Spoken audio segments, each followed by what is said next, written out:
Hello, everyone. My name is Raven. I wanted to read the Bible with you tonight. Now, why do I want to do this? Well, let me get one thing out of the way. I make no pretenses of being a Christian. I'm not a religious person. Though I was raised in a sort of religious cult, I'm not a religious person. I don't believe in God or gods. But I hear a lot of people talking about what the Bible says and using their idea of what the Bible says to be judgmental and hateful towards others. And I find it extremely tragic. Now, I mentioned I used to be part of a sort of religious cult for years. Not by choice. I was born into it and raised and forced into that belief system. Fortunately, though, I got out of it. But during that time, and during the years after that, I spent a lot of time reading the Bible. I've read it several times through. And I find it extremely tragic, extremely sad that people use the idea of Christianity as a means of showing hate towards others, especially now towards people in the LGBTQI+ community. I find it tragic because the main character in the story of the New Testament, Jesus Christ, wasn't such a person. These people claim to believe in Jesus, yet Jesus Christ was someone that spent his time with sinners. He spent his time criticizing those that were judgmental. He spent his time criticizing hypocrisy. He spent his time protecting people that were guilty of things like adultery from being stoned to death. Protecting women specifically.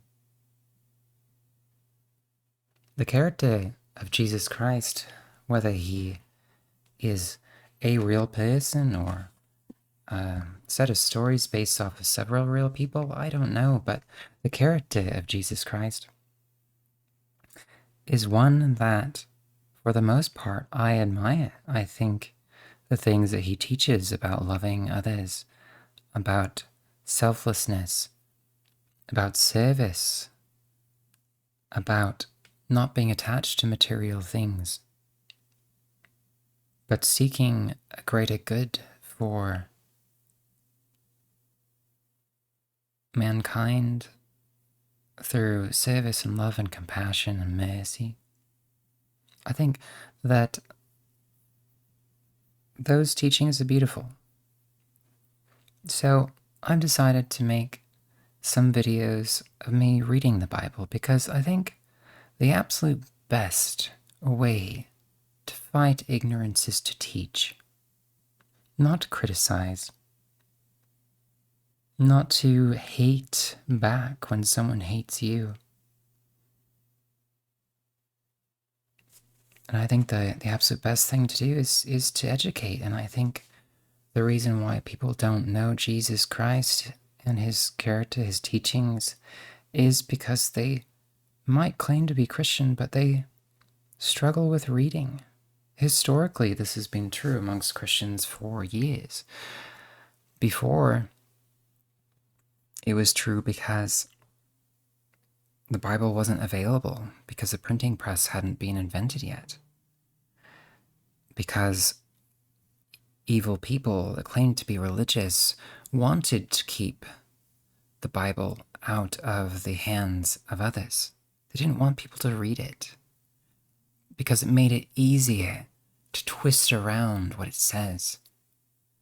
And now so many people have stopped reading it.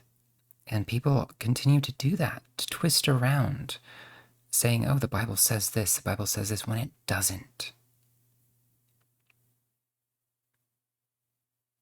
Now, there's a lot in this book that I don't agree with. But when it comes to things Jesus taught, a lot of them are pretty great. So I'm going to read from the book of Matthew, starting at Matthew chapter 19, verse 3. People frequently came up to Jesus and they asked him questions, trying to ensnare him, because the religious hypocrites at the time didn't like the way that he taught. They didn't like him. And there's a reason why they crucified him. They hated him. Because he didn't meet the status quo. He didn't follow the rules that the religious people set out. He didn't follow people's interpretation of the Old Testament, of the law. And they hated him, so they were constantly trying to trip him up. But Jesus, he was quite clever. And this is one of those times. The Pharisees also came unto him, tempting him, and saying unto him, Is it lawful for a man to put away his wife for every cause? Now, they're talking about divorce here. And he answered and said unto them, Have ye not read that he which made them at the beginning made them male and female? Now, this idea that God made people male and female, the fact that it says this in the Bible is frequently used as a way to say that intersex people don't exist and that trans people are wrong. It's frequently used to criticize those in the LGBT community. It was used to criticize gay people and gay marriage and the idea of loving someone of the same sex for years, and it still is. But, clearly there are people that are male and female. People seem to read this thinking that somewhere in the Bible it says God only created people male and female. It doesn't say that. In fact, it says the opposite. It says the opposite. Yes, God did create male people and female people. But let's keep reading and we'll see that it talks about how God created people that are neither male nor female. Intersex people, as we call them today. But this is talking about marriage, and people frequently, in a patriarchal society, they want to demean women and have excuses to divorce them when they get too old and they want to marry younger people. And, this kind of thing has been happening for thousands of years. And anyway, Jesus said, For this cause shall a man leave father and mother, and shall cleave to his wife, and they twain shall be one flesh. Therefore they are no more twain, but one flesh. What therefore God hath joined together, let no man put asunder. So Jesus was trying to explain that the marriage is something that we should value, that we should hold on to our partners, that divorce isn't something that we should seek after. It's kind of the opposite of love. There are a lot of reasons nowadays that marriages don't work out, and this is a different culture, but what he's getting at is that marriage ought to be something special, not something where we should just discard someone that we loved.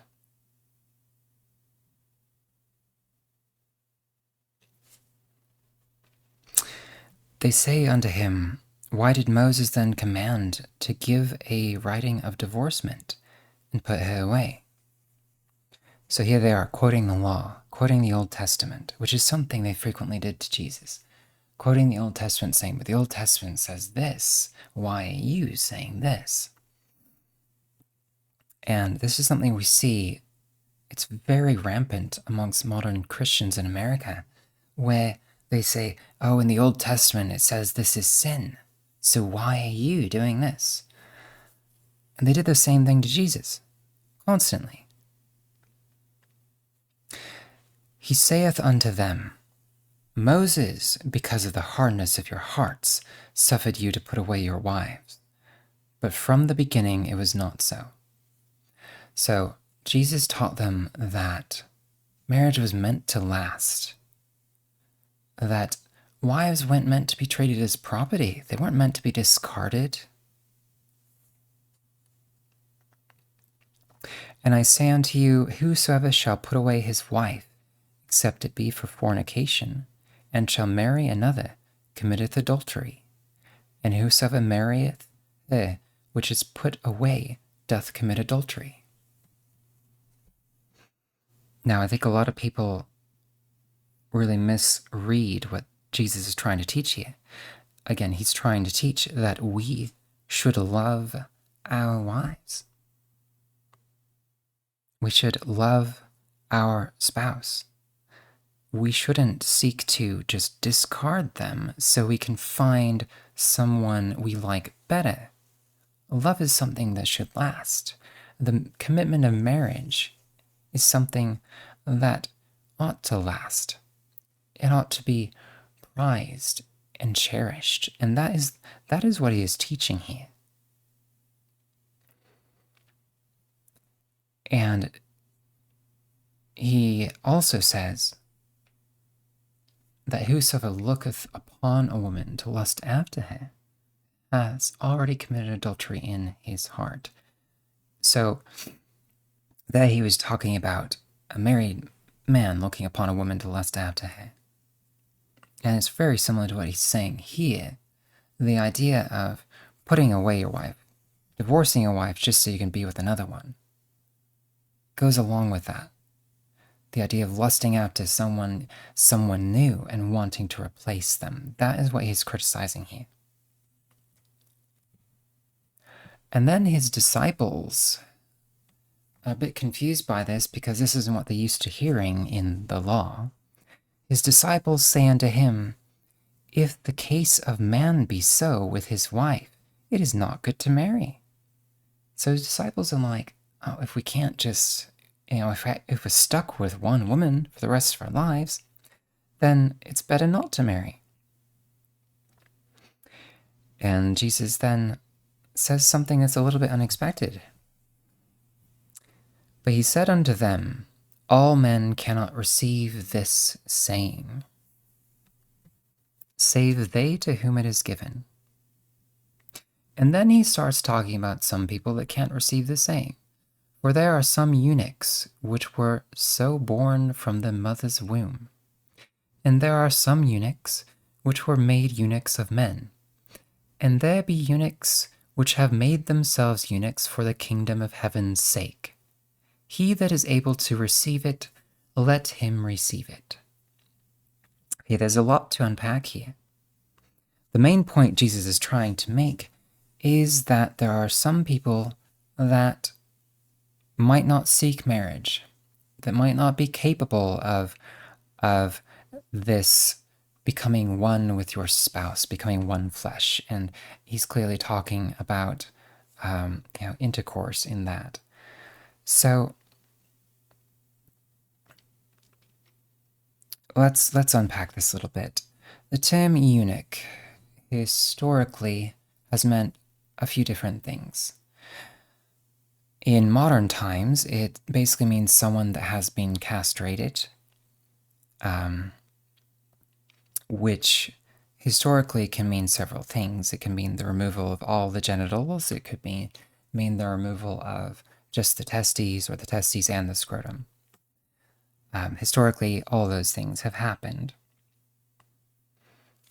So here, though, let's pay attention. Oh, so the main purpose here is that Jesus is trying to teach that for those that can,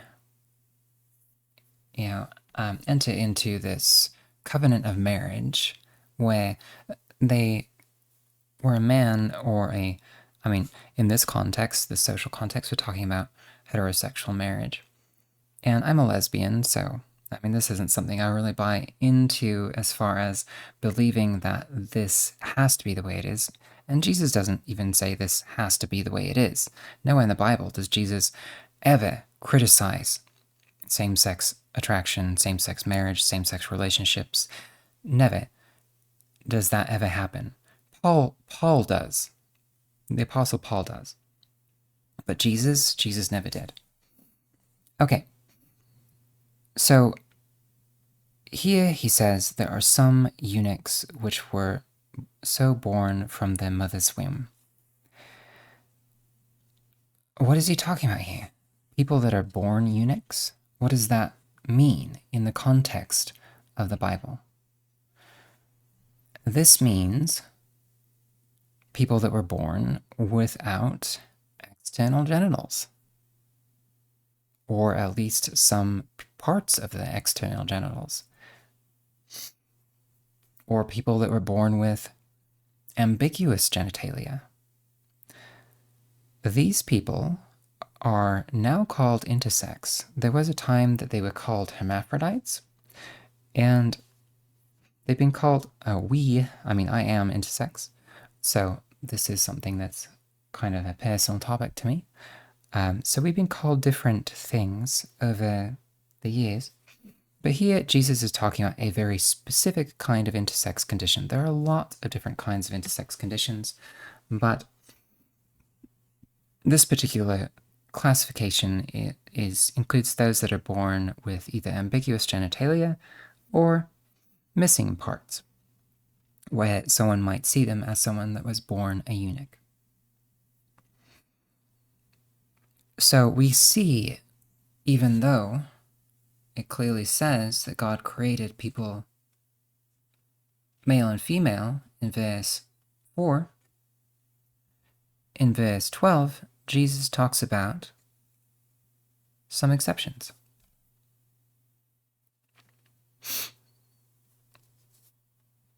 And those exceptions are intersex people. And I find it very heartbreaking that people ignore the words of Jesus and claim to be followers of Jesus. The thing I don't want to focus on, I don't want to focus on the fact that Jesus says, hey, intersex people exist. I want to focus on what Jesus is actually teaching here. Jesus is teaching that not everyone can or should engage in heterosexual marriage. That is what Jesus is teaching here. But to those that can, let them do it. Now, I'm not saying that Jesus is endorsing same-sex marriage, but it's very clear that he's saying that not everyone can participate in a heterosexual marriage and enjoy that experience. And he does say something also. He speaks of eunuchs that made themselves eunuchs for the kingdom of heaven's sake. Many modern Christians criticize transgender people because they have gender-affirming surgeries. But Jesus actually spoke of both intersex people and people that made themselves eunuchs or cut parts of the genitals off for the kingdom of heaven's sake. He spoke of them very positively. He stated this was for the kingdom of heaven's sake. He doesn't criticize them at all. Now, isn't that interesting?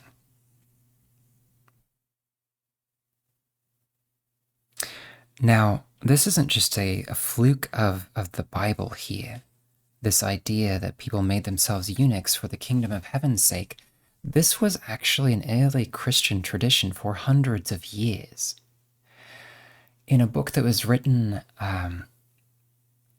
in the 4th century, I believe. It's been a while since I read it. I read it in college.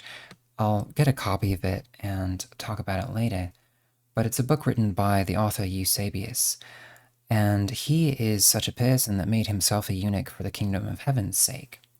He was one of the first Catholics, and this is something that people did quite frequently in the early days.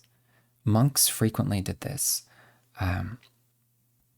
as a sign of their devotion to the kingdom of heaven, as a way of not focusing on relationships with other people, but focusing on the relationships with God and service. Yet this is something that Christians now condemn people for. Now, I'm not saying that, this is something that I particularly endorse, becoming a eunuch for the kingdom of heaven's sake. I don't particularly endorse that. But the point that I'm making here is that Jesus does not condemn people at all that don't fit into sexual norms. In fact, he speaks with very positive, affirming language.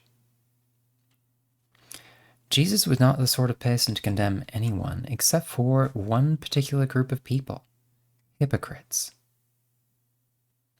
Jesus was welcoming and loving and forgiving to sinners, to people that others condemned. He defended them.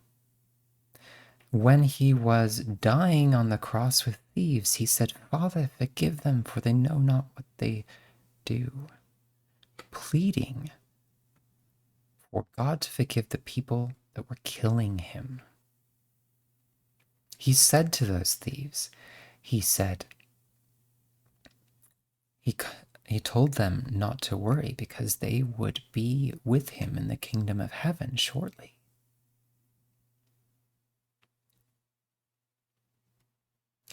Yet, is this what we see from people that claim Jesus' name as their own now, call themselves Christians?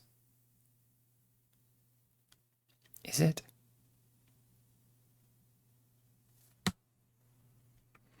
Jesus did not condemn anyone in the LGBT community. Now, you can quote the Old Testament all you want, just like the Pharisees did in this chapter. You can quote the law of Moses all you want. You can quote the Apostle Paul, which is someone that persecuted and killed Christians before he had a vision. If those are your sources, if those are the people that you put over the example of Jesus Christ, the namesake of Christianity, then I think you better check yourself and maybe start reading the words and teachings of Jesus Christ. Because the man that I see in this book is not a judgmental, mean, cruel man. He's an accepting, loving man that defended women, that defended people that were different, even intersex people, even people that, became eunuchs by their own hands because they had a certain set of beliefs. He defended adulterers, women that were being threatened with death and punishment by men that were hypocritical. Why can't you Christians do what Jesus would do? Ask yourself, what happened to that saying? What would Jesus do? Maybe you should start asking that question again, wearing those bracelets again. Because the only group of people Jesus ever condemned were hypocrites.